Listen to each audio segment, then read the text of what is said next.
Welcome to Virtual Coffee with Leaders. In this coffee chat series, we have candid conversations with entrepreneurs and business leaders who have built and are running some of the most distinguished businesses of current times. We celebrate their journey and try to learn from it. Our guest for this episode of Virtual Coffee with Leaders is someone who's truly a global citizen.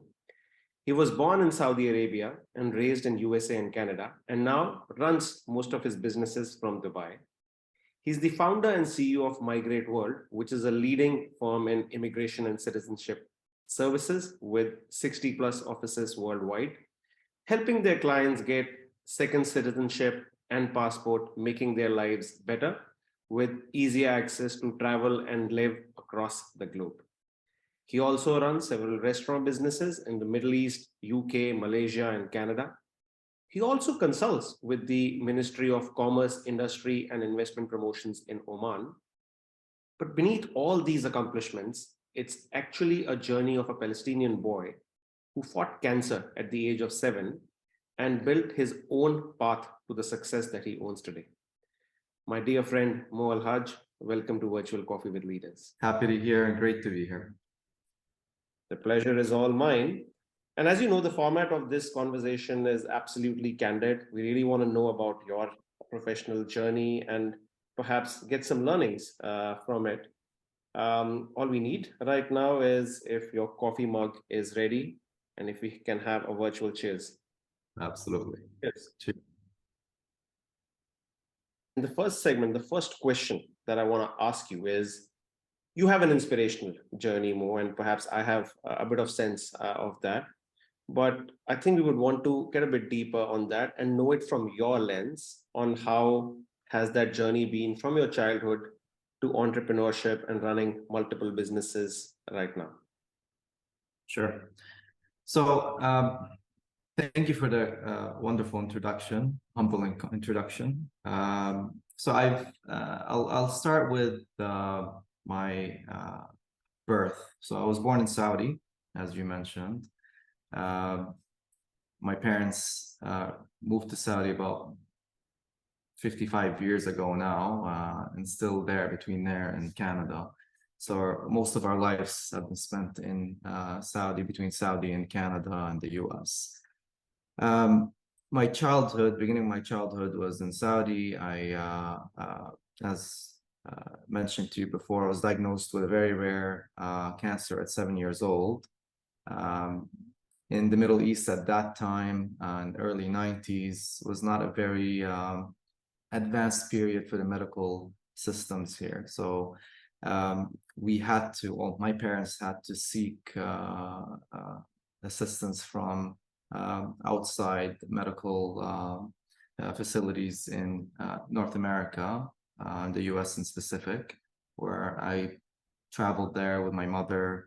We spent quite some time there, and thank God I've went to remission after a struggling fight, with chemo and all that. But as a 7-year-old, of course, I don't really remember all the bad stuff. Some flashbacks come here and there, so that's a blessing, I guess. As a cancer survivor, as any other cancer survivor, you just tend to live with the side effects and late side effects that come through from the treatment, which is bearable. You just have to fight through it and just stay positive. So very shaky start to my childhood. It was very challenging to integrate into the world and into schools, having that background, just because your exposure has been minimized, your protection has been maximized by family and friends, so you're not really ready for the real world, I guess, after something so dramatic like this. But managed to get through it. Fast forward, immigrated to Canada with my family, went to school there. Put all that behind me and just concentrated on school. Work was always something that truly inspired me. I've wanted to work since a young age. always want to keep myself busy. So I've got into the settlement services first. Was my first job in Canada, helping people integrate into the Canadian system. So finding them homes, finding schools for their children, helping them with anything that is needed for them to settle, getting their health insurance in place, their social insurance, banking, all the things that you need for settlement. And from there, so I was employed by a company at that time doing this service. From there, opened up my eyes to a gap in the market, which was student recruitment. A lot of these families that came to Canada, one of the main reasons was for them to get a better education for their children. They're fortunate enough to be able to leave and immigrate to Canada. Some others don't have that luxury for many reasons. So I've decided to look into having a student recruitment business, recruiting students in specifically from GCC countries. In specific in Saudi, UAE, and Kuwait were my strongest markets. And so I began my work. I know I'm interrupting, but if I may ask, which period was this? Which year was this? This was in the early 2002, I would say, 2002, 2003. Wow. I've started this, and it picked up, and I was doing fantastic.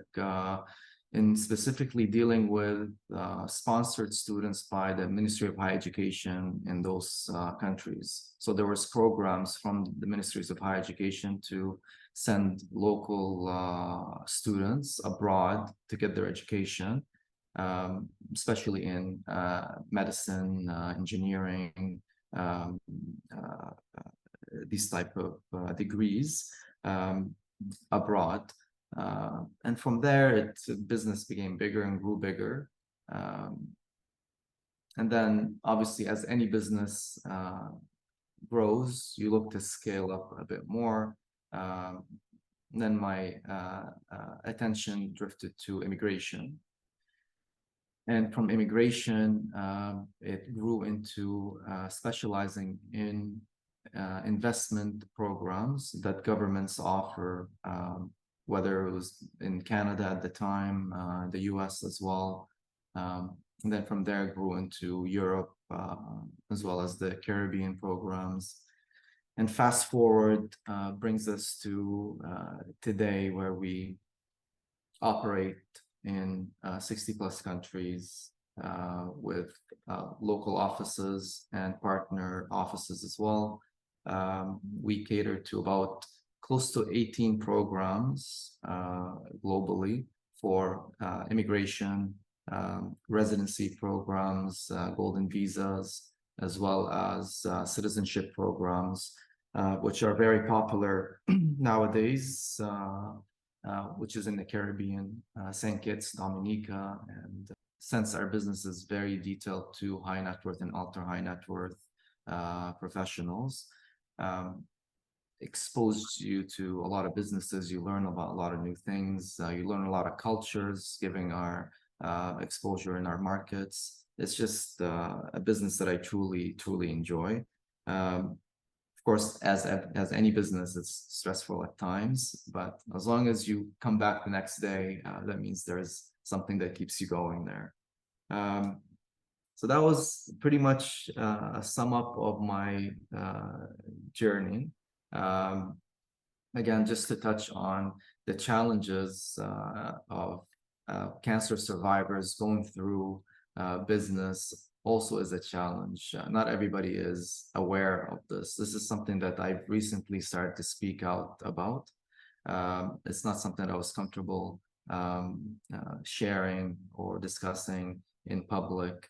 But it comes a time where you realize that it's an experience that you've been through that you can pass down for people to actually learn from, and feel that others to feel that they're not alone in this as well, if they have gone through something like this, or someone they loved has gone through something like this. And the challenges, are just physical at times. Sometimes they're mental, and all these things are managed by professionals, of course, but also by healthy environments, and always having in the back of your mind that you cannot give up and you have to keep going. You made it this far, which was the bigger challenge than anything else, really, is being alive and being here. Yeah, and that's I think that would end that question, that answer for that question. Yeah, and I believe, Mo, this is a very important message for not just people who have dealt with the disease, but also people who are dealing with other problems, whether that's health problem, other problems in life, because ultimately it's about fighting those problems and rising high. And I think with the story that you just told it about your journey, I think that perhaps sets a great example for others to learn as well. And from my perspective, listening to that, all I could feel is that you are God's special child, who because you learned to fight with these difficult situations at a very young age, and in a way it prepared you for much larger challenges as you grew your entrepreneurial journey. Now, as you grow your entrepreneurial journey, and even if you look back in your professional journey, there are always some pivotal moments which, in a way, define how we look at different things, how we respond to different situations. I mean, these moments could be, sometimes just an opportunity that came, sometimes it's macro factors that open up a new opportunity, sometimes it's just an advice from someone you look up to. So, if you were to look back in your journey, what was that one pivotal moment which really boosted your entrepreneurial growth? I've seen the challenge that my cousins, same age cousins, that are facing, that I don't really face today, or have not faced at the time either, due to their citizenships. Uh, they had the issue of travel and the issue of being able to get study permits to go to certain places to study, or even if they managed to, get a good education in places, but had a challenge for them to be able to land a good job because the job requires a lot of travel. That there was something that drove me a bit more to expand the business and try to help in that sense. I mean, obviously everybody looks out for their livelihoods, and my business is for my livelihood, but as well, you have to have some sense of giving back. And I feel that this is a very important thing that not a lot of people, maybe in the West, understand, because they've never faced these problems, right? Anywhere they want to go, they get on a plane and go there, or if they need a visa, it's on arrival, or it's a click of a button online. But to others, it's a huge challenge, especially with people that come from unrest countries like Palestine, Syria, Lebanon, Yemen, Libya. All these places, there's a lot of good people, a lot of good families that are just trying to provide for their kids and give their kids a better chance. I felt that this is something that gives people hope, gives them an opportunity for them to first better themselves, for them to come back to their country and better their own country as well. Learning is the key to success in every aspect, in life, in societies, in countries. It's a very important factor. So that was one of my main motivations that made me take this to where I am today. And thanks for giving that perspective as well, Mo, because that just attaches a necessary purpose to the existence of such businesses as well. Of course, it's a niche, and it's something which has become increasingly popular, perhaps in the last few years, but wasn't as popular, let's say, when you started. And I personally believe that any business that has a strong purpose behind it tends to be more successful than others. So it's good to hear that perspective from you. Now, obviously, you would have already seen a lot of changes in your category as well in the last couple of decades.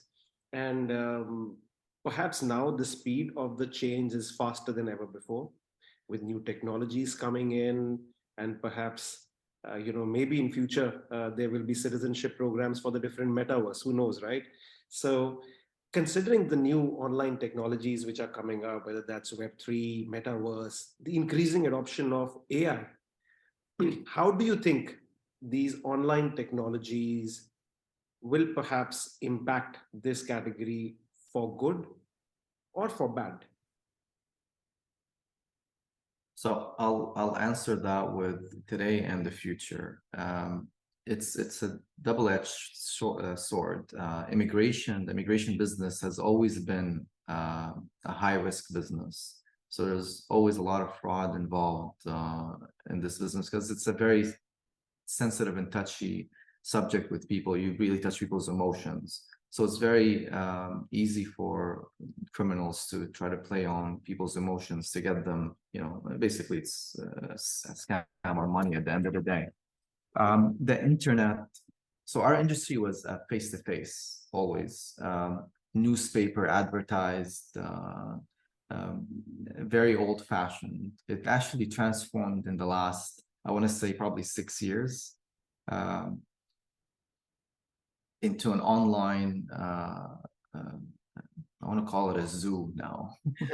It's like you're getting, I have a lot of my competitors and colleagues in the industry that are very well respected. They're, some of them were with us in the market from the early 2000s in the region. I'm not talking about the region here in specific. I'm talking in Dubai in specific.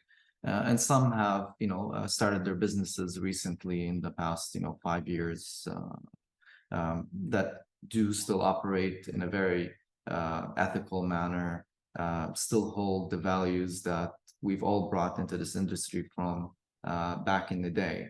That I've also learned from colleagues that are much older than me in the industry, that have been in the industry much longer than I have, that I look up to and I listen to and take advice from as well.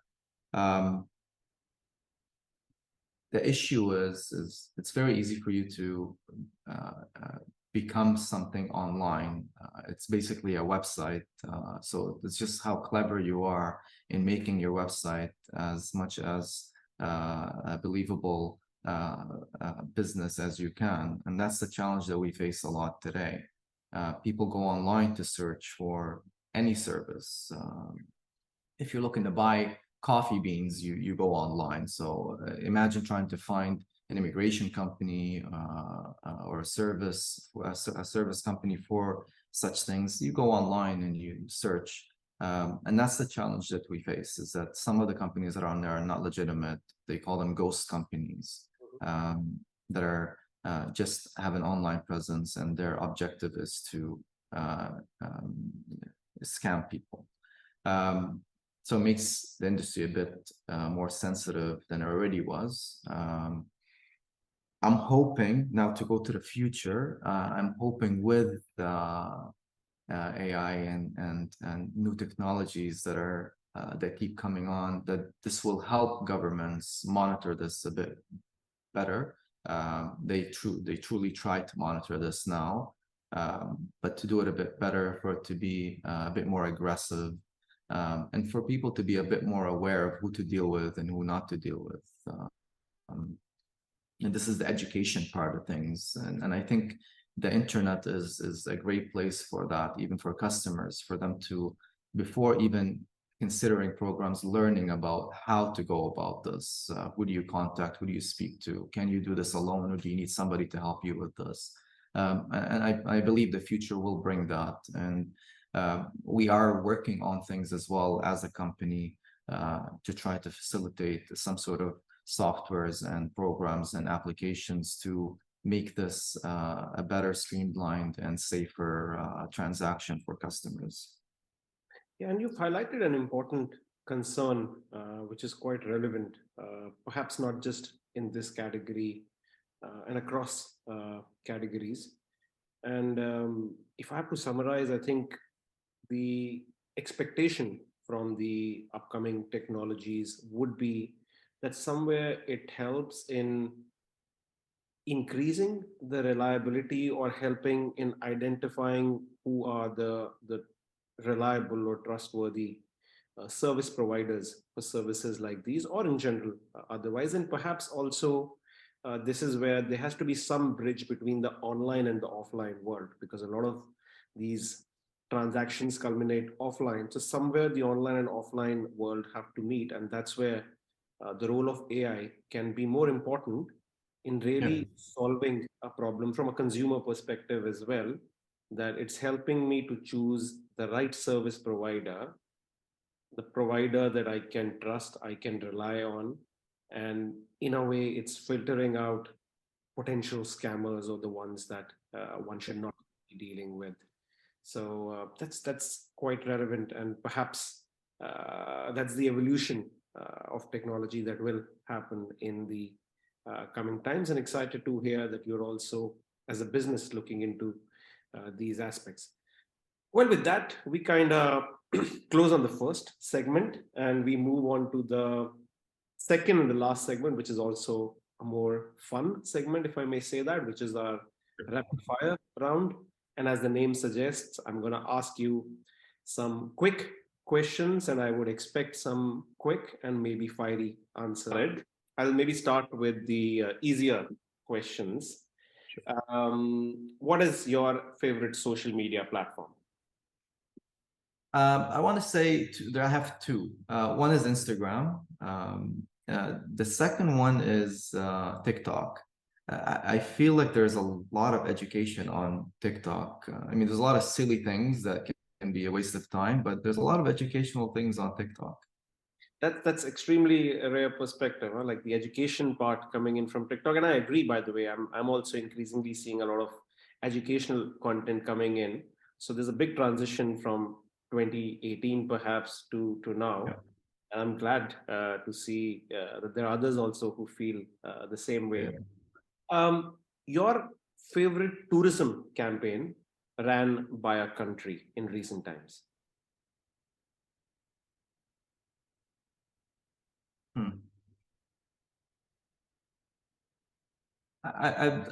Saudi. I feel like there's a lot of I grew up in Saudi, so to me, like anything that I'm seeing in advertising about Saudi is mind-blowing to me, because it was in my backyard and I've never known about it. Like Al Ula, places like this, like it's just something that I did not even know about at the time when I was living there, right? And you see it now, and you see how aggressively the government is advertising tourism, and how it's catching on globally, not just in the region where people are talking about these places. I would say it would be Saudi. Absolutely. I think if you sign Messi Oh. then perhaps that too, right? There's a lot happening there, and I think a lot of it has happened in last year or so. I'm also seeing a lot of visits Saudi, sponsorships and ads with some major sporting events as well. The next question: your favorite country to work and live in, considering you have worked and lived in multiple countries. So today, which is your favorite country to work and live in? I mean, the obvious is it's Dubai, because of my line of business and condensity of my businesses in the region, in the Middle East or MENA region. So Dubai is the ideal place for me to live and be and do business in, because of the ease of doing business.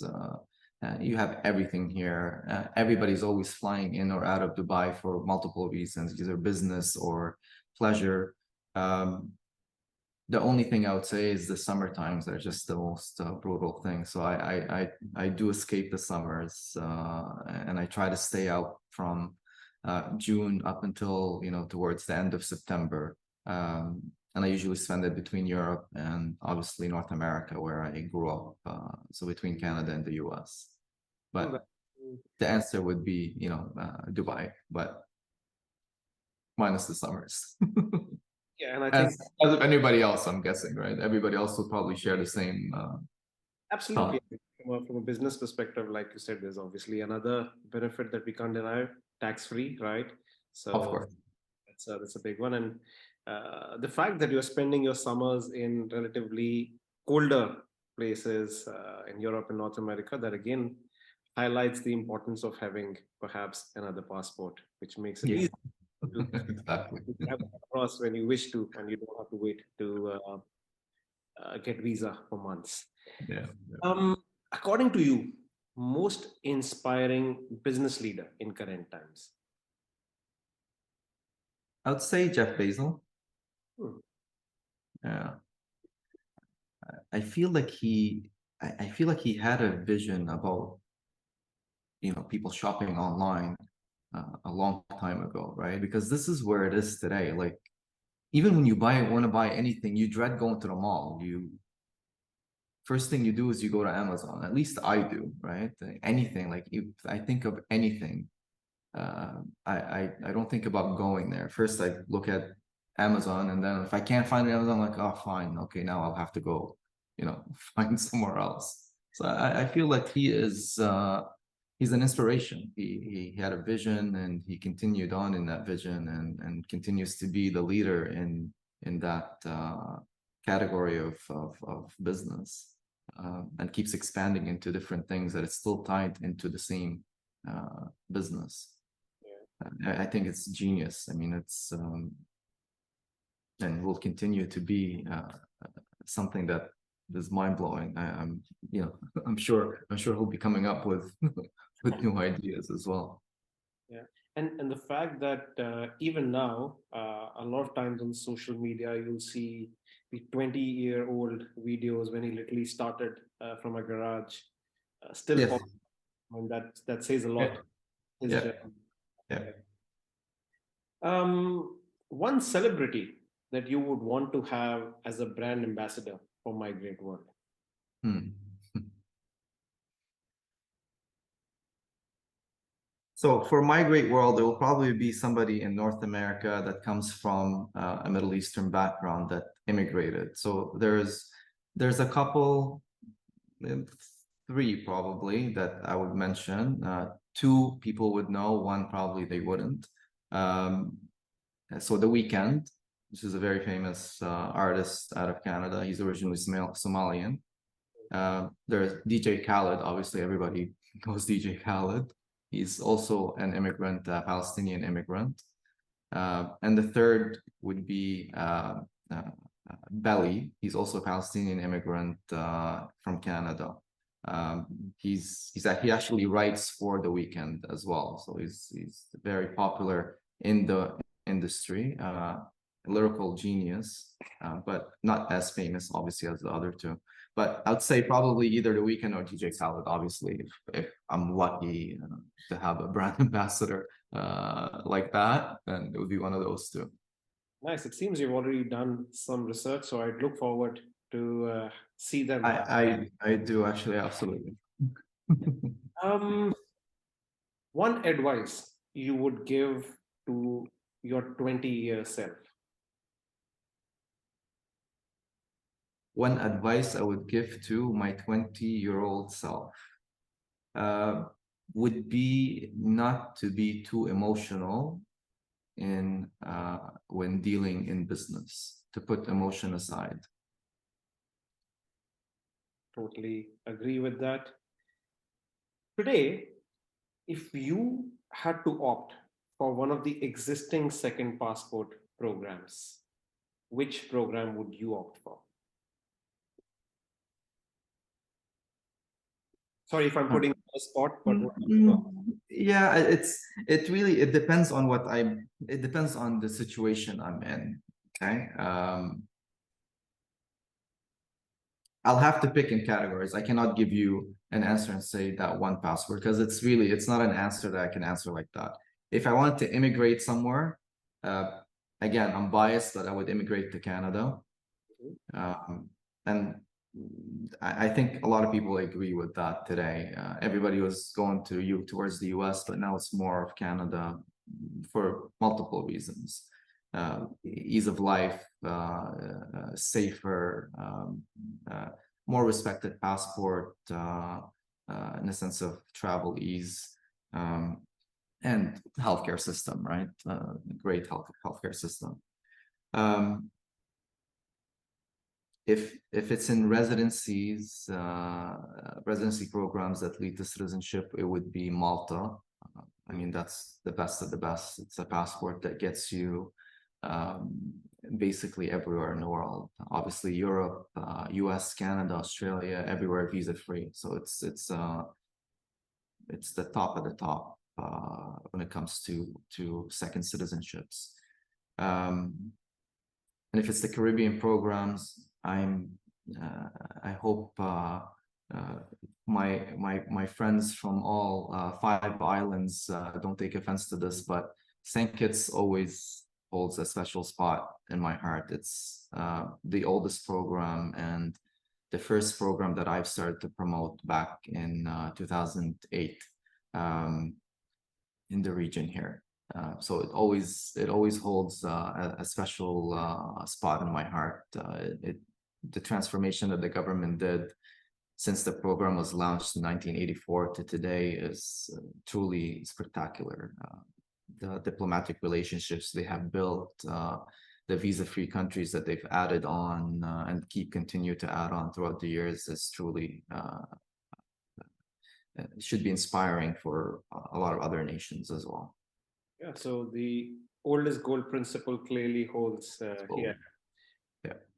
One country you wish had a citizenship by investment option. So a country that doesn't have it, but you wish it had that option. I would say the UAE. Well, I guess a lot of people would agree with that. Absolutely. It's absolutely. A lot of people ask us this question all the time. Is there a program for the UAE? We wish there was. We hope that maybe something will come up in the future, but as of now, there's no set programs. There are people getting granted citizenships, but that's not under a specific program. It's by government incentives to grant these individuals the citizenships for multiple reasons. But as a program, I would say yes, UAE. It's a strong economy. It's a strong passport. People want to live here, so the integration, the country integration is there for a lot of people already. The most important thing that we miss about holding a second citizenship is that you need to integrate with that country, with the people, with the society, for you to hold the same values, for you to hold the same standards that they hold today, that wants you to, that makes you want to have that citizenship. It's not just about holding that document. True. It's about integration as well. True, and knowing how progressive the leadership is, perhaps in coming times, something like that could come up. What's the most memorable professional advice given to you? I would say from my father.